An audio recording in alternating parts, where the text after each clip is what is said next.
Hier matin, j'ai quitté mon mari après 30 ans. Et hier matin, oui, je savais que c'était quelque chose que je devais faire parce que j'étais vraiment dans une situation complètement pas aimante et que je ne l'aimais pas plus vraiment et que je ne vivais pas dans la vérité.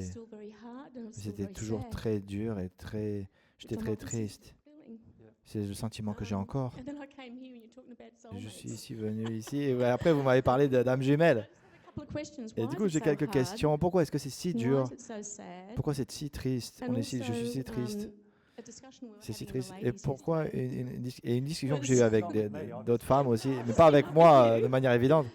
Non, non, pas avec vous. Et j'ai posé la question, j'ai dit, je voulais vous poser la question. Si j'ai le désir pour mon âme jumelle et que vous savez qui est votre âme jumelle et qu'ils sont mariés, est-ce que c'est pas dans l'amour? Oui, il y a beaucoup de questions à ce que vous dites. Le problème avec la discussion de l'âme jumelle, c'est que je vais répondre dans une façon assez large et assez longue. Désolé de ça d'ailleurs. Le problème de la discussion de l'âme jumelle, c'est on a beaucoup de chemins avec cela. Il y a un des chemins qu'on peut suivre, c'est que on pense qu'on n'est pas vraiment dans une relation, on n'est pas avec notre âme jumelle. Et dès qu'on arrive à ce chemin-là, et qu'on n'est pas vraiment, on sait qu'on n'est pas avec notre âme jumelle en relation, on a le choix de ce qu'on veut faire. Qu'est-ce qu'on peut faire? Ma suggestion à ce moment-là, c'est qu'au lieu de vous focaliser sur la relation avec l'amour de votre âme jumelle, c'est de regarder votre relation actuelle. Est-ce qu'ici il y a de l'amour? Et à la fin du compte, si vous êtes avec quelqu'un et qu'il n'y a pas d'amour, il y a donc d'autres raisons émotionnelles qui font que c'est le cas. Disons que je suis l'homme dans la relation et il y a une femme dans la relation. C'est pas mari parce que du coup je vais quitter cette femme si c'est le cas. Mais alors du coup, je décide que du coup moi je n'aime pas cette femme ou cette femme ne m'aime plus, non, ne m'aime plus aussi. Même si je suis encore amoureux d'elle. Et du coup, si ça se passe immédiatement du point de vue de Dieu, le lien entre nous s'est cassé. Parce que tout Dieu, de la perspective de Dieu, est un lien d'amour, basé sur l'amour. Tout lien véritable est un lien d'amour. Tous les autres liens qu'on a avec quelqu'un d'autre, c'est seulement un lien addictif, une addiction, qui est une addiction, souvenons-nous, c'est que la satisfaction d'une émotion qui n'est pas guérie, qui est en disharmonie avec l'amour. L'addiction, c'est que j'ai besoin me sentir en sécurité. Et ça vient d'une émotion qui n'est pas en moi insatisfaite. Je me sens très insécure si un homme ne s'occupe pas de moi, ou une femme d'ailleurs. Et l'addiction, c'est que j'ai besoin que fasse la nourriture et fasse le ménage pour moi. Beaucoup d'hommes, dans toute leur vie, n'ont jamais cuit ou fait le ménage. Et ça semble un peu bizarre, non? Mais c'est vrai. J'ai rencontré beaucoup d'entre eux. Ils n'ont jamais fait la cuisine, n'ont jamais fait le ménage, parce qu'ils arrivaient de la maison, ils vivaient dans la maison où il y avait leur mère qui faisait la nourriture et le ménage, et du coup ils allaient avec une femme qui faisait la nourriture et le ménage, et du coup ils ne l'ont jamais fait, ils ne savent même pas comment faire la nourriture pour eux-mêmes. Dans beaucoup de pays, c'est comme ça, il y a plein de gens qui ne savent pas le faire pour eux-mêmes. Donc une de nos addictions, ça va être j'ai besoin que la femme soit là pour que la femme fasse ça pour moi. C'est une addiction très simple. Ça vient de l'addiction qui ne veulent pas prendre la responsabilité de leur propre vie et de leur propre corps même. C'est un gros problème, problème émotionnel, une blessure émotionnelle. Disons que nous avons une addiction et cette addiction ne crée que nous restons connectés à cette personne. De la perspective de Dieu, si je n'aime pas cette personne et que je ne l'aime pas de façon passionnée, et que cette personne, ça ne compte pas si elles veulent rester avec moi ou pas, si je n'ai pas le désir passionné d'être resté avec cette personne, et du coup, j'ai deux choses à faire. La première, je pourrais travailler la blessure émotionnelle, la raison émotionnelle de pourquoi je n'ai pas le désir passionné à un moment donné, peut-être, d'un désir passionné. Est-ce que ça fait sens? Ah, on doit laisser rentrer. On doit laisser rentrer les esprits, la porte. Non, c'est juste un courant d'air qui est arrivé. C'est une blague. Oui. Donc, est-ce que vous comprenez cela? Si je ne désire pas de façon passionnée cette personne, ma première option, c'est que je dois trouver les émotions en moi. Pourquoi je ne les désire pas? Et ça, c'est peut-être parce que ça peut être une des raisons, c'est que cette personne a fait quelque chose dans le passé, qui a fait que moi, je suis dans une relation où de la peur et de la colère, où ils ont peut-être flirté avec quelqu'un d'autre, ils m'ont trompé, ou ils ont fait quelque chose comme ça. Et ce qui a fait que moi, du coup, j'avais des réponses émotionnelles en moi, et du coup, comme en résultat, ces émotions, je me suis coupé de ces personnes. Au lieu de relâcher les émotions, comme on devrait faire si on est dans le chemin de Dieu. On a cette habitude de fermer les émotions et garder la relation. Et on a cette souffrance, blessure qui est dans la relation. Du coup, je peux être bloqué par rapport à cette personne juste à cause de ce problème, parce que j'ai de la colère ou de la frustration ou de la peur par rapport à ce qu'ils m'ont fait il y a 10 ans. Ça peut être même il y a 10 ans. Et souvent, c'est ça d'ailleurs. Ma suggestion, avant que vous quittiez qui que ce soit, c'est de commencer à adresser les problèmes comme cela. S'il y a un problème dans le passé, où la personne vous a trompé, où la personne a créé beaucoup de blocages en vous et vous a vraiment complètement éteinte. Disons qu'ils ont été peut-être un peu abusifs ou qu'ils étaient sous, ils étaient en colère tout le temps avec vous. Ma suggestion, c'est que vous devez adresser ces choses-là en vérité. La vérité est une chose tellement importante. Gérer cela en vérité et en humilité. D'accord? En humilité, on dirait c'est ma loi d'attraction, je dois comprendre de façon émotionnelle de ce que je dois faire. Et en vérité, je vais donc parler à l'autre personne et dire, ah, je suis toujours en colère avec le fait que tu aies fait ça. Je suis toujours en colère à propos de ça, je suis toujours triste à propos de ça, j'ai du chagrin. Je me suis donc du coup bloqué émotionnellement de toi à cause de cela. Je sais que c'est mon problème, mais je dois traverser cela, mais je pense que tu n'es pas vraiment... tu ne veux pas me demander pardon pour ce que tu as fait. Et c'est le sentiment que vous pouvez avoir. Expliquer donc à cette personne et essayer de travailler le problème avec la personne. Dans l'essai de travailler l'émotion avec eux, vous allez voir, ça va être très clair rapidement ou pas si la personne veut le faire avec vous ou pas. D'accord? Si la personne ne veut pas le faire avec vous, ça va être assez évident qu'ils n'ont pas le désir d'actuellement gérer cette chose particulière en vérité. Et du coup, vous allez avoir à travailler le problème aussi à un point, par vous-même, à un point aussi. Vous devez travailler ce problème, que la personne soit désolée ou pas qu'elle l'ait fait, vous allez avoir à leur régler ce problème. Mais s'il commence à être en colère ou il retourne, il commence à vous mettre la pression ou vous contrôler ou être en manipulant en retour, qu'est-ce que vous allez avoir à faire? Ce n'est pas une attitude aimante. Du coup, vous devez aussi le confronter.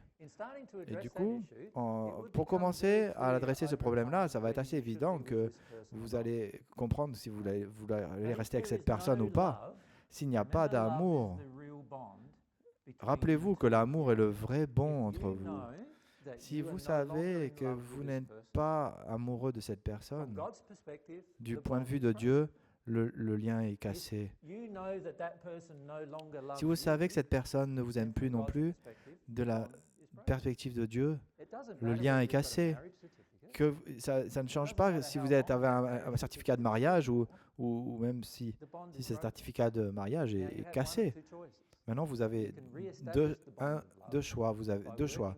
Par rétablir le lien d'amour en travaillant dans la vérité et dans l'humilité avec la personne, ou vous devez vous séparer. C'est votre choix, n'est-ce pas? À la fin. Le problème, c'est que beaucoup de gens, ils viennent et à propos de moi, ils disent, ah, toi, elle est allée voir AJ pendant des années, ou dans le cas de Joyce, c'était 4 ou 5 mois. Regarde ce qu'elle a fait maintenant. Elle a quitté son mari après 30 ans de mariage. C'est AJ qui détruit les mariages. C'est moi qui détruis les mariages. Je sais que Joy ne pense pas cela, mais dès qu'elle me pose une question à propos de la relation, je lui ramène à cette chose particulière à propos qu'est-ce qu'il y a en amour. Est-ce que vous aimez cet homme? Est-ce qu'il vous aime aussi, aussi? Et qu'est-ce qui se passe? Et si vous réglez ce genre de problème, vous allez voir si c'est très clair, si vous êtes ce qui est en jeu, si c'est votre âme jumelle ou pas. Si vous savez que vous n'êtes pas des âmes jumelles, qui est vraiment différent de croire que vous n'êtes pas son âme jumelle ou que vous savez que vous l'êtes. Si vous savez que vous n'êtes pas des âmes jumelles, et si vous savez qui est votre âme jumelle, et vous savez que vous n'êtes pas amoureux de la personne avec qui vous restez, alors pourquoi restez-vous là? Et ma suggestion, c'est de dire qu'il y a encore beaucoup de raisons émotionnelles pourquoi vous êtes là. Je ne vous suggère pas de partir. Je vous suggère de rester là et gérer vos raisons émotionnelles à un moment donné jusqu'à ce que vous allez faire prendre une décision en vous de ce que vous devez faire. D'accord? Maintenant, quelles sont les raisons émotionnelles pourquoi je reste avec quelqu'un que je sais qu'il ne m'aime pas? Une des raisons, c'est que je les aime. Et j'ai toujours ce sentiment pour eux. Et j'espère. Et je suis addict à quoi? À l'espoir. J'espère qu'ils vont m'aimer dans le futur. Et du coup, si je fais des tas de choses pour leur plaire ou je fais des choses pour eux, ils vont peut-être voir que je suis un garçon gentil et ils vont m'aimer. Ou une femme gentille et du coup, ils vont m'aimer. Est-ce que vous aimez vous-même en faisant ça? Mais de façon non, et bien sûr que non. Et du coup, je dois me poser la question aussi, est-ce que je m'aime moi-même en restant là? Si vous savez que votre partenaire ne vous aime pas, mais que vous continuez à rester dans la relation, il y a des addictions émotionnelles très fortes qui sont encore là et que vous devez travailler cela. Travailler ces addictions-là dans la relation, même si vous pouvez. Parce que si vous avez attiré la relation, c'est le moment de travailler. Travailler ce genre d'addiction. Et quand vous sortez de l'addiction et vous les relâchez, vous allez voir que ça va être très clair si c'est une relation qui marche ou pas. Mais le problème que nous avons suggéré hier, c'est qu'il y a une partie de l'âme jumelle qui est en vous. Quand vous commencez à ouvrir ce côté en vous qui est de l'âme jumelle, ce qui se passe, c'est que toute autre attraction que vous allez avoir vont commencer à mourir. Quand je dis mourir, c'est pas genre une distraction terrible. C'est juste que vous ne vous ressentez toujours pas attiré à plein d'autres gens, Il y aura juste une personne avec qui vous serez attiré, c'est votre âme, l'autre partie de votre âme, la moitié de vous-même, votre âme jumelle. Et ce qui se passe, c'est que vous êtes à un état où vous commencez à réaliser qu'il n'y a qu'une seule attraction qui a dans le long terme, et un désir dans le long terme, c'est la soif de désirer votre âme jumelle. Et quand on arrive à cet état, c'est assez évident pour vous que la personne soit actuellement votre âme jumelle ou pas. À moins que vous arriviez à cet endroit, à moins que vous ayez un désir pour votre âme jumelle, vous n'allez pas savoir si votre âme jumelle, elle est ou pas. Même si c'est votre âme jumelle ou pas, vous ne le saurez pas, à moins que la partie de votre âme y soit ouverte. Et c'est pourquoi c'est tellement bon d'être actuellement dans votre relation actuelle et aller jusqu'au bout et où vous savez que ce n'est pas bien, pas bon et quand vous savez que c'est pas bon, c'est à ce moment-là le moment de partir. Et quoi que les gens disent autour de vous, que les gens disent par rapport aux religieux, ils disent « Ah, vous êtes marié pour la vie, vous devez rester avec lui. » Votre mari, c'est « Mais attends une seconde, je t'aime encore. » Ça ne compte pas non plus. Parce qu'à la fin du compte, quand vous savez au fond de vous-même que vous n'avez pas d'amour, un désir, et d'ailleurs aussi les désirs sexuels aussi pour votre partenaire, et donc du coup il y a quelque chose qui ne marche pas en vous, que vous êtes en train d'éteindre, et vous devez voir ça. Mais est-ce qu'à la fin on doit avoir ce lien émotionnel et désir sexuel avec qui on vit. Et si on n'a pas ça, on doit voir pourquoi. Parce que quand deux personnes ne veulent pas qu'ils soient d'une façon passionnée, ça éteint les deux personnes de façon émotionnelle dans la relation. Est-ce qu'il y a des gens certains d'entre vous ont vécu ça dans leur relation. Dès que vous déconnectez de votre partenaire de façon émotionnelle et sexuellement, pourquoi vous restez dans l'émotion? C'est comme une amitié que vous pouvez avoir quelqu'un qui est dans la rue. Mais si la relation sexuelle s'arrête et la relation émotionnelle s'arrête, c'est comme s'il y avait quelque chose, il y a un problème que vous devez adresser que vous n'avez pas encore relâché de vous-même. Et du coup, autorisez-vous à comprendre que votre âme va changer quand vous suivez le chemin divin. Ça va changer. Et ça ne sera pas ma faute. Beaucoup d'entre vous pensez que c'est ma faute. Beaucoup d'autres gens qui vous regardent faire ce que vous faites pensent que c'est ma faute, mais ça ne sera pas ma faute. Ça sera la vérité de Dieu qui résonne dans votre âme tellement qu'éventuellement, vous allez savoir si vous pouvez faire certaines choses ou pas. Et du coup, vous serez attiré à faire cette chose pour vous-même. Et je n'aurai rien à faire dans ce procédé. Seulement de dire éventuellement qu'est-ce que la chose la plus aimante à faire ou de poser des questions. Et je vous recommande à personne ici de quitter la personne ou rester. Ce que je vous demande de faire, c'est de rester, de vivre dans l'amour. De faire ça d'une façon passionnée. Si vous ne pouvez pas le faire d'une façon passionnée, regardez pourquoi vous ne pouvez pas le faire, la raison émotionnelle, pourquoi vous ne pouvez pas le faire, c'est en vous. Et du coup, vous allez adresser beaucoup de problèmes. Maintenant, évidemment, pour vous, Joy, vous avez travaillé ce problème, vous avez ressenti qu'il y avait une déconnexion d'amour entre vous et votre partenaire. Est-ce que c'est vrai? Voulez-vous? Bien. Oui, c'était vrai. Et du coup, c'est ce qui m'a causé que du coup, je me dis, OK, qu'est-ce que je suis en train de faire dans cette relation quand je ne suis pas dans l'amour? Et la partie de la question que vous posez, c'est pourquoi est-ce que j'ai du chagrin parce que j'ai quitté la relation? Souvent, quand on agit dans la vérité et qu'on commence à agir dans la vérité, toutes les addictions commencent à remonter en nous, une après l'autre.